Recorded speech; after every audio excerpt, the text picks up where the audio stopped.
विश्व 24 न्यूज हर पल आपके साथ। नमस्कार, विश्व 24 न्यूज चॅनलमध्ये आपल्या सर्वांचं सहर्ष स्वागत। सोलापूर सिव्हिल हॉस्पिटलमध्ये रुग्णांची सेवा करत आहेत स्वतः नातेवाईक। नर्सेसने केले काम बंद। आपल्या विविध मागण्यांसाठी सोलापूरसह राज्यातील परिचारिकांनी बेमुदत काम बंद केले आहे। काम बंद केल्याने शासकीय रुग्णालयातील कामकाज किंवा रुग्णसेवा ठप्प झाली आहे। स्वतः रुग्णांचे नातेवाईक सेवा करत असले तरी हेळसांड होत असल्याचे चित्र समोर दिसत आहे। खाजगीकरण विरोधात मुंबई येथील आझाद मैदानावर परिचारिकांचे 3 दिवस आंदोलन झाले। यानंतर 26 व 27 मे रोजी काम बंद आंदोलन झाले। मात्र यावर तोडगा न निघाल्याने शनिवारपासून सोलापूरसह राज्यातील सर्व शासकीय रुग्णालयात काम बंद आंदोलन सुरू करण्यात आल्याची माहिती राज्याध्यक्ष मनीषा शिंदे यांनी माध्यमांशी बोलताना दिली। शासनाने कंत्राटी पद्धतीने परिचारिकांची पदे भरण्यास मान्यता दिली आहे, ती रद्द करावी अशी मागणी महाराष्ट्र परिचारिका संघटनेने सरकारकडे केली आहे।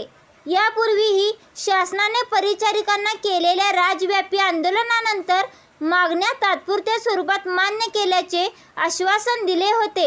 मात्र आश्वासनाकडे शासनाने दुर्लक्ष केले। आता लेखी आश्वासनानंतरच कामावर परत येण्याचा निर्णय घेतला आहे।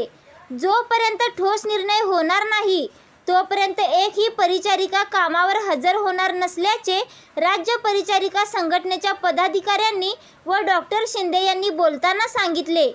या आंदोलनात आशा माने, शशिकांत सावळे, वीरेश महाजनी, मीरा सर्वगोड, संध्या जाधव, संध्या गावडे, आशा कसबे, आशा वाघमोडे यांच्यासह विमा हॉस्पिटल, छत्रपती शिवाजी महाराज सर्वोपचार रुग्णालय, सिव्हिल हॉस्पिटल आदी रुग्णालयातील 400 परिचारिकांचा समावेश आहे।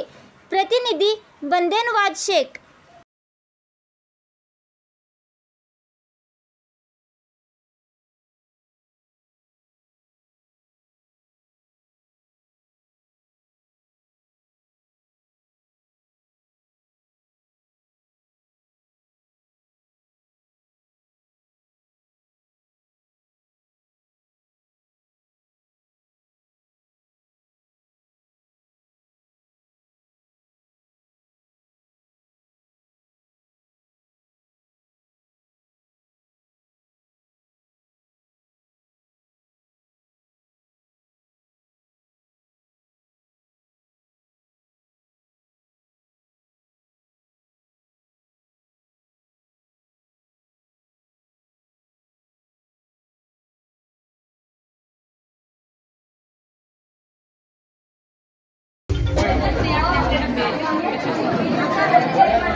महाराष्ट्र राज्य परिचारिका संघटना शाखा सोलापूर, मी अध्यक्ष असून आशा कसबे. आमच्या अगदी जिव्हाळ्याच्या सर्व मागण्या आहेत, तर शासनाने आतापर्यंत त्या मान्य केल्या नाहीत, म्हणून आम्ही आज आंदोलन छेडलेलं आहे आणि आमचा संप आहे. जोपर्यंत आमच्या ज्या मागण्या आहेत त्या पूर्ण झाल्याशिवाय आम्ही माघार घेणार नाही. प्रमुख मागणी काय आहे तुमची?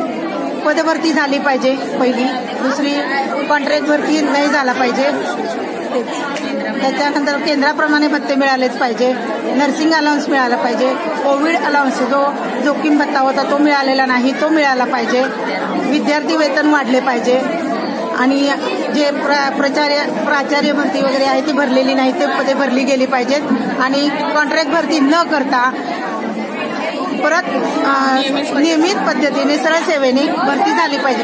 कमी नर्सेसमध्ये आम्ही एवढं काम करतो की आमच्यावर कामाचं खूप बोजा आहे, त्यामुळे आमचं खच्चीकरण होतं. तर सरकारने पहिली पदभरती केली पाहिजे हे महत्वाचं आहे आणि आमच्या ज्या अगदी सर्व मागण्या आहेत त्या जिव्हाळ्याच्या आहेत त्या मान्य केल्याच पाहिजे. तोपर्यंत आम्ही आमचा संप मागे घेणार नाही. धन्यवाद. राज्यातील महत्त्वाच्या आणि आपल्या भागातील ताज्या बातम्या पाहण्यासाठी आजच आमच्या विश्व 24 न्यूज चॅनलला यूट्यूबवर सबस्क्राईब करा आणि बेल आयकॉन प्रेस करा.